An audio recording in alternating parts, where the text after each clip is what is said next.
Good evening, everyone. Obviously, a disappointing result here at Vale Park, and I'm joined by Port Vale manager Neil Aspin. Neil, was it a case of being punished early on for not getting out the blocks as quick as Colchester did?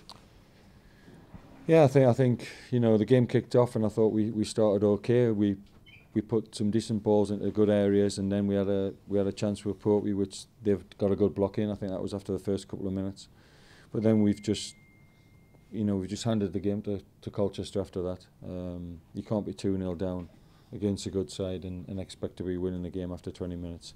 We had a really poor spell. Certainly after we conceded the first goal, I thought we looked really nervous.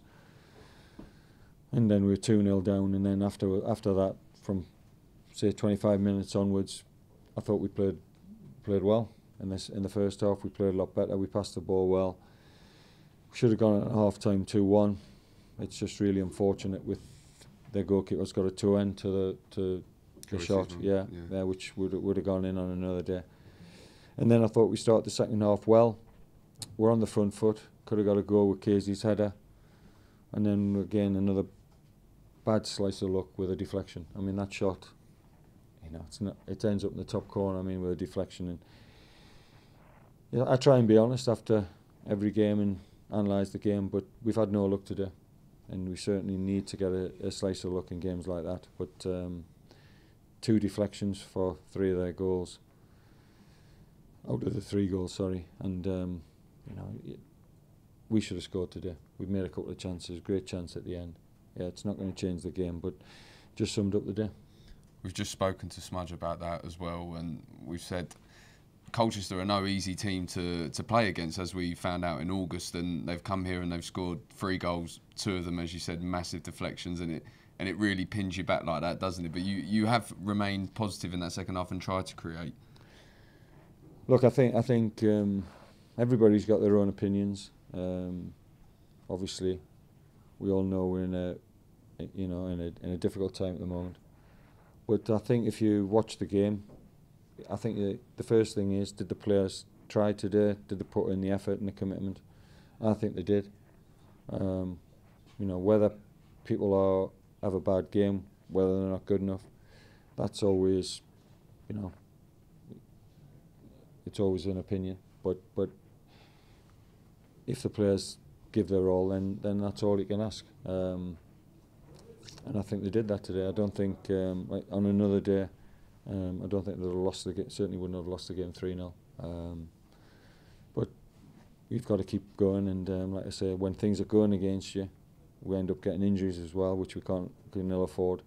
So, it's been a really disappointing day. And on another day, those opportunities that you had probably go in. The keeper's pulled off a couple of great saves, as you mentioned earlier there, and Dodsy's one in the last minute. Not that it would have made a difference in terms of points, but it just summed up how the day was going, cleared off the line. I think it did. I mean, we had to score there. I think on another day, we definitely score with Joyce's around the post. I think Casey, he's good in the box. His header normally scores if he heads it down. Pope, we've worked a good opening after a couple of minutes, but it's a good block. There was a block on Lucannon as well. So we've not had any luck. I don't think it was a disastrous performance, and watching it from the side. But the first 20 minutes has killed it.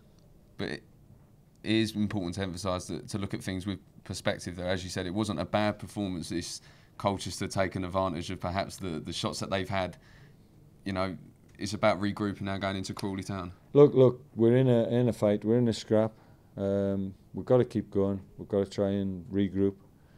You've got to work hard, and you've got every game you have is an opportunity. But we're under pressure for a result.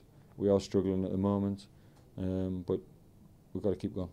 And just on top of the result today, you were dealt with more bad news with Tom Pope and Mitchell Clark going off injured. Can you give us an update on how they are? I think it's too early to say, but when it's a hamstring, you're always worried it could be a while, and obviously can ill afford to lose Tom Pope, but that's what we have to deal with at the moment.